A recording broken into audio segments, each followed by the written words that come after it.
Ciência Sem Limites está no ar. Um programa que relata pesquisas e pesquisadores da universidade. No programa desta semana, nós recebemos a professora Emília de Mendonça Rosa Marques. Ela pertence ao Departamento de Matemática da Faculdade de Ciências do campus de Bauru, da Unesp. Professora, prazer em tê-la no Ciência Sem Limites. O prazer é todo meu. Para quem está em casa, vamos conversar agora com a professora pesquisadora e para a gente situar o âmbito da sua trajetória acadêmica, suas pesquisas, nós gostaríamos que a senhora relatasse todo esse percurso de cientista e de professora durante tantos anos aqui no campus de Bauru. A senhora pode contar para a gente? Claro. Eu entrei na Unesp em 84 para fazer licenciatura na Unesp de Rio Claro, licenciatura em matemática, né? Minha vontade e meu sonho sempre foi ser professora de matemática. Quando terminei, em 87, fui convidada a fazer o mestrado na Unicamp, fiz isto e 3 anos depois me formei mestre em álgebra, que é uma das sub-áreas da matemática. Enquanto estive lá fazendo mestrado, conheci um professor que fazia doutorado na época, professor Trajano, que também é da Unesp. Ele iniciou uma conversa com o pessoal, os professores do Departamento de Engenharia Elétrica, lá da Unicamp, e então formamos um grupo e eu pude fazer meu doutorado lá, aplicando a álgebra que eu tinha estudado, né? Então, E aplicou aonde, professor? Teoria de grupos em teoria de codificação, telecomunicações. Então, as comunicações via satélite, né, os celulares, a própria TV digital usa códigos para que as mensagens sejam enviadas para os receptores e os telespectadores. Claro, até mesmo, né? A formação dos arquivos tem a matemática ali. Exatamente, exatamente. Depois disso? Então, eu entrei na Unesp, né, eu entrei aqui em 90 e fui trabalhando com matemática, licenciatura em matemática, também a engenharia, dou muita aula na engenharia, e a gente percebe que o ensino de matemática é ainda um grande problema, uma questão importante para a educação, porque, em geral, os estudantes demonstram dificuldade para aprender e absorver tudo o que é possível da matemática. No seu ponto de vista, por que ainda tem essa empatia pela matemática ou essa dificuldade em aprender matemática, os alunos, as crianças, no seu ponto de vista? A senhora que está tantos anos nessa área, né? Então, existe um momento em que é preciso passar do concreto para o abstrato. E isso, em geral, para o ser humano não é tão simples assim. Então, esse pulo, vamos dizer assim, né? Esse insight, não é tão simples, não sempre as pessoas alcançam isso de maneira tranquila. Para quem está nos vendo, só para dar um exemplo prático em passar do abstrato para o prático? Então, por exemplo, as operações, né, os números. A gente começa a trabalhar com os números, 2 mais 2, 3 vezes 2, e vai fazendo.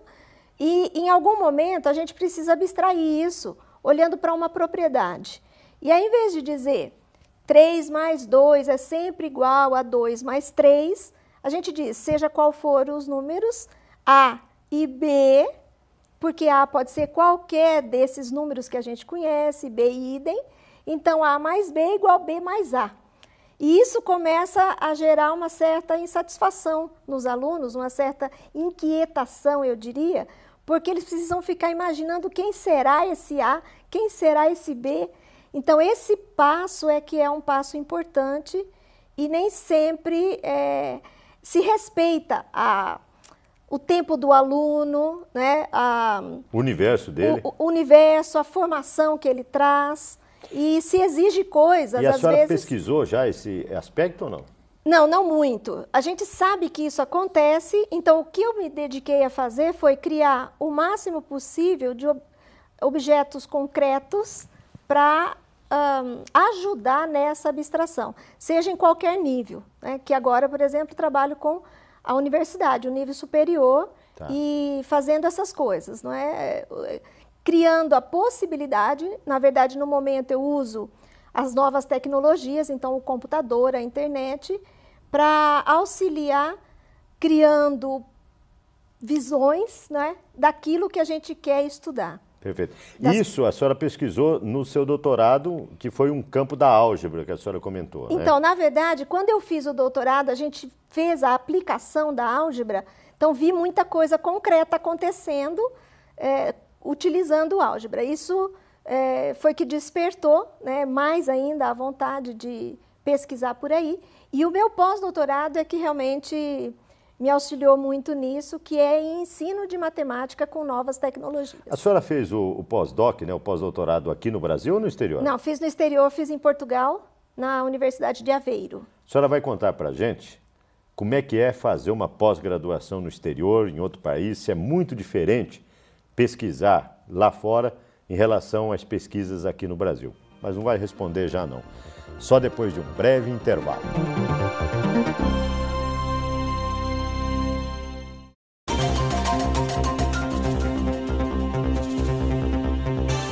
Ciência Sem Limites está de volta.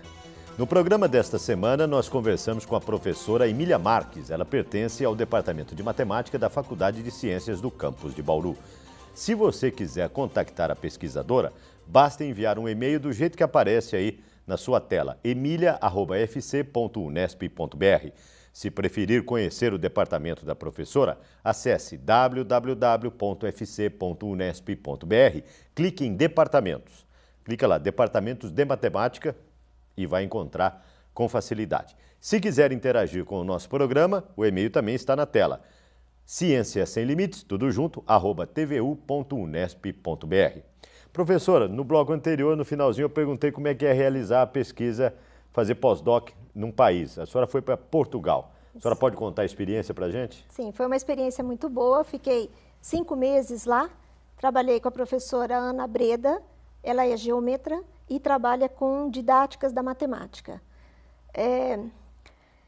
Estar num outro país já é uma experiência por si só muito importante, na minha opinião. E gratificante, né? Gratificante e que, do ponto de vista de educação, saber como as coisas acontecem, então é fundamental. A gente vê novas culturas, percebe outras abordagens que a gente até então não tinha visto. Então, isso foi fantástico. Eu estive lá em várias escolas, participei de projetos no ensino fundamental, ciclo 1, ciclo 2, no ensino médio. Difere muito do nível nosso aqui? Das mesmas categorias? Os grandes problemas são os mesmos, né? Hoje os alunos estão mais dispersos, menos disciplinados.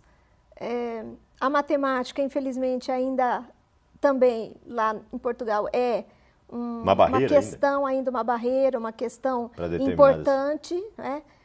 Muitos alunos não gostam de matemática, então eles estão também nessa busca de novas maneiras de tornar a matemática prazerosa, porque de tudo que a gente estudou e lê, o grande problema ou a grande solução seria a matemática ser muito prazerosa no início, para que os estudantes não percam a vontade criativa que eles têm. Essas Olimpíadas, esses campeonatos de matemática têm ajudado nesse aspecto? Eu imagino que sim. Conversando com as pessoas e participando de alguns desses processos, às vezes a gente vê que os alunos eles se interessam e eles querem aprender mais. E aprendendo mais, você gosta mais, e gostando mais, você quer aprender mais. Agora eu vou fazer um parêntese, e eu tenho quase certeza que quem está nos vendo agora vai remeter à sua lembrança. Muitas vezes as crianças, as pessoas não gostam da matemática em função do professor. Seja ele na formação dele, em transmitir a matemática no início, acaba tendo uma barreira. No caso da licenciatura aqui, que a senhora ministra a aula da Unesp, da Faculdade de Ciências, há um preparo da formação do professor para que ele possa transmitir com mais propriedade, com clareza e fazer esses alunos se inserir na matemática dessa maneira prazerosa. Tem essa preocupação aqui na Unesp? Com certeza. Essa preocupação sempre foi uma preocupação do grupo que trabalha com a licenciatura em matemática, tanto é que nós temos prática de ensino desde o primeiro ano. Então, os alunos passam os 4 anos fazendo atividades nesse sentido de prática mesmo, de ensino de matemática. E também um projeto que a gente trabalha agora, que é o PIBID, que é o projeto de iniciação à docência. Ele foi concebido no nosso campus de modo interdisciplinar, justamente para aproximar experiências concretas da física e da química com a teoria matemática necessária para explicar aqueles fenômenos. E vocês chamam as escolas e dão exemplos, montam laboratórios para que os alunos possam interagir com isso, né, professor? Exatamente. E também os nossos alunos bolsistas vão às escolas e eles partem, às vezes, de uma experiência química ou física ou até da biologia e vão inserindo os conteúdos matemáticos. Com exemplos práticos? Com exemplos práticos. E quando menos se espera, o aluno aprendeu matemática, aprendeu química, aprendeu física, aprendeu Parabéns, biologia. é fantástico isso. E nós vamos ainda mostrar programas que nós tivemos lá em loco, vendo o Física ao Vivo, né, que foi inserido... Isso. Né, A primeira feira do PIBID. A primeira feira do PIBID, que estava a matemática, a biologia, a química e a física. Exatamente. De uma maneira muito prática. Nós vamos conversar ainda com a professora Elizabeth Rubio nesse aspecto. Professora, professora Emília, o seu projeto é ensino de matemática usando as novas tecnologias digitais, computadores, internet e educação à distância. Exato. Nós vamos conversar especificamente sobre esse assunto no próximo bloco. Pode ser? Pode ser. Ciência Sem Limites vai para um breve intervalo. E no próximo bloco você vai saber o ensino de matemática com as novas tecnologias. É um instante só.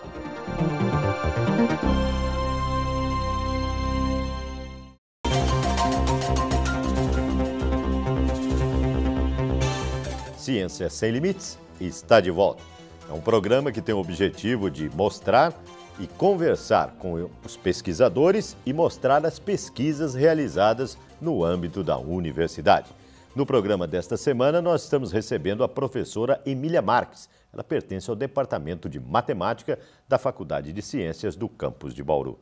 Professora, no bloco anterior nós demos a deixa, então, para a senhora começar a nos explicar ensino de matemática usando novas tecnologias. O nome é bonito, né, professora? Sem dúvida. Como é que... O trabalho é bonito também. O trabalho deve ser muito interessante. Vamos a ele. Na verdade, João, novas tecnologias são computadores, internet, né, projeção de vídeos.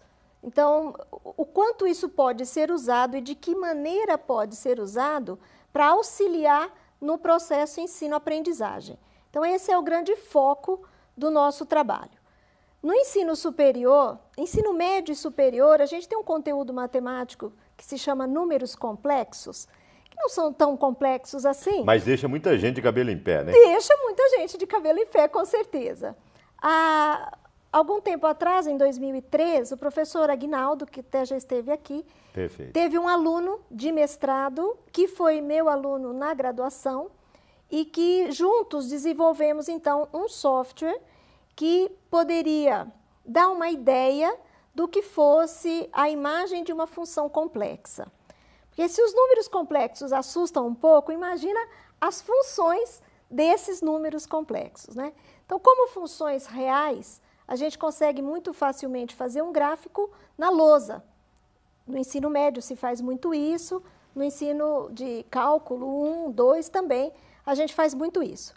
Quando aumentam as dimensões do domínio e do contradomínio, isso começa a ficar meio difícil de fazer superfícies. Uma figura, por exemplo? Uma figura que possa dizer alguma coisa. No caso particular das funções complexas, nós precisaríamos de um espaço que tivesse 4 dimensões. Como a 4ª dimensão ainda não apareceu, imagino que não vai aparecer estamos em por 3D enquanto, ainda, né? Ainda estamos em 3D, então não é possível nesse sentido. A ideia deste aluno, do Edivaldo, foi justamente, primeiro, pôr no plano, como se fosse a lousa, uma paleta de cores. Então, ele vai e pinta todo o plano com cores.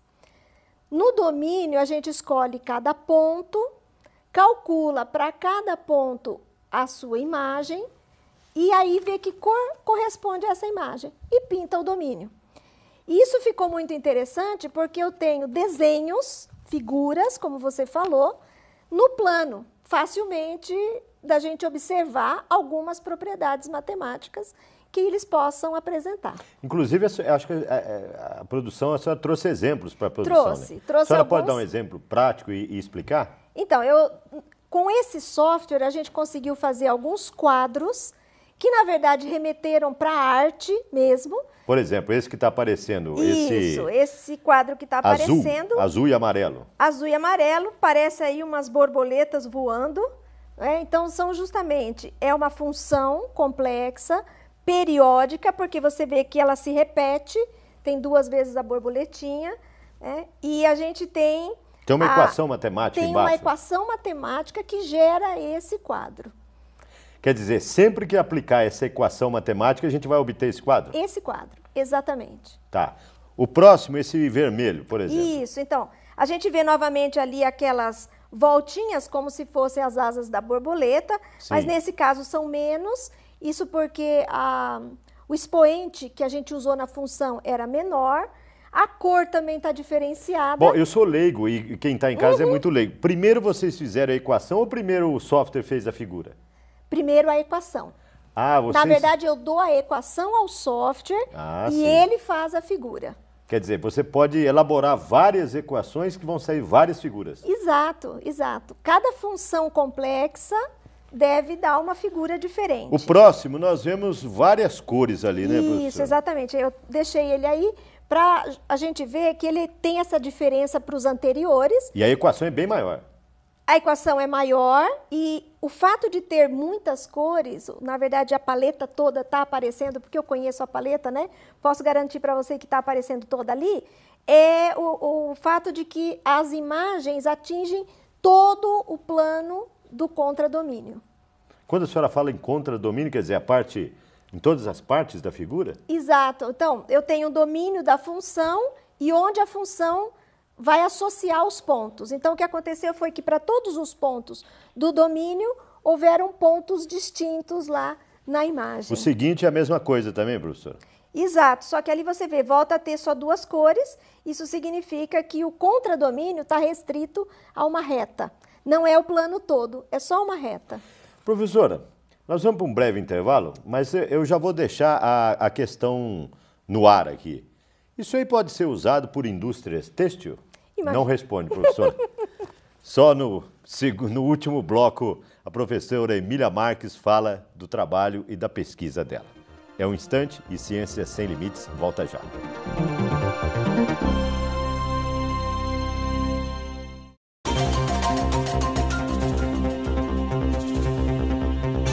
Ciência Sem Limites está de volta. Neste último bloco, nós conversamos com a professora Emília Marques, do Departamento de Matemática da Faculdade de Ciências do campus de Bauru. Se você quiser contactar a pesquisadora, o e-mail aparece aí, emilia@fc.unesp.br. Se preferir, www.fc.unesp.br, clique em Departamentos.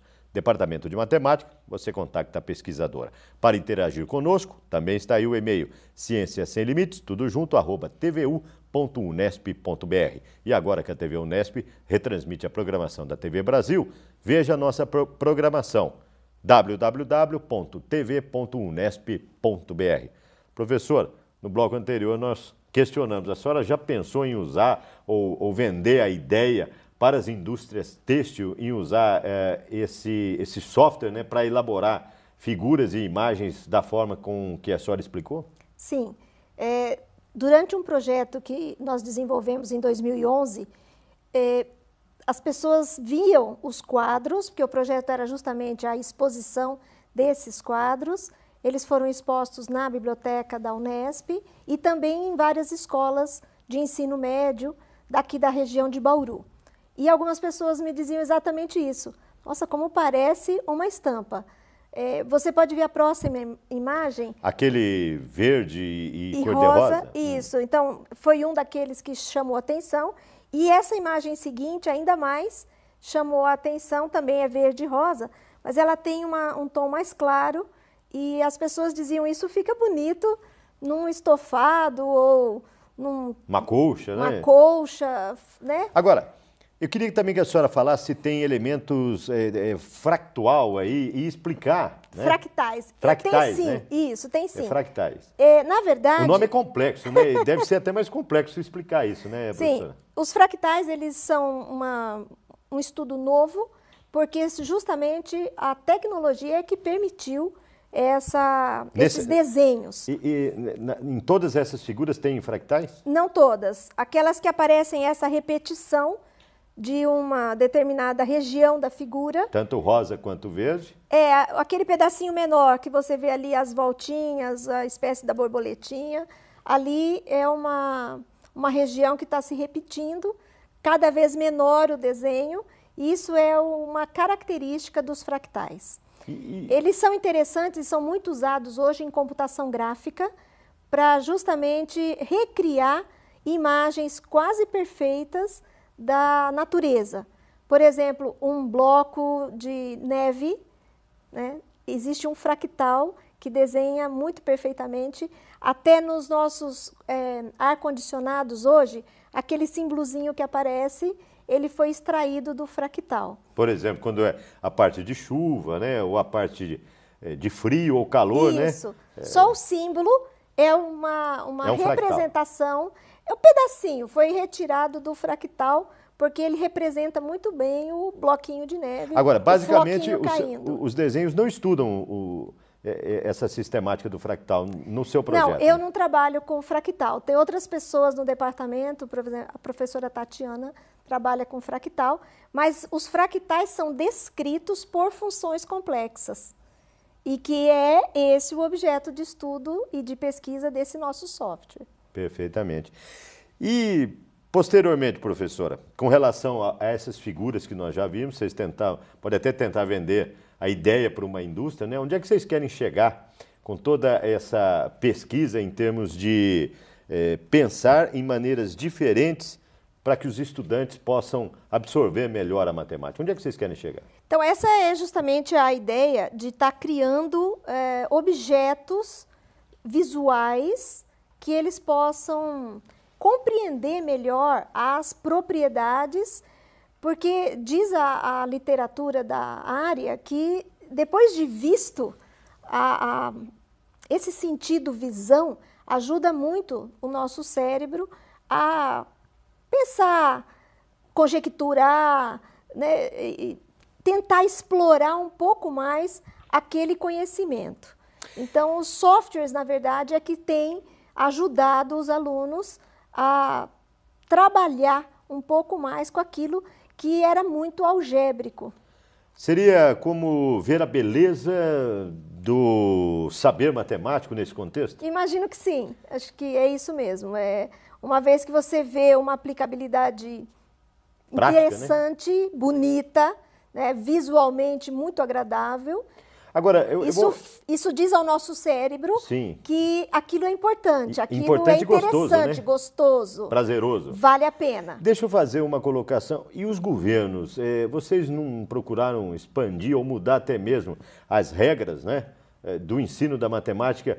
Porque hoje em dia não dá mais para desassociar a parte digital, computacional, tecnológica do ensino, né? Certamente, mas as políticas públicas têm caminhado nesse sentido.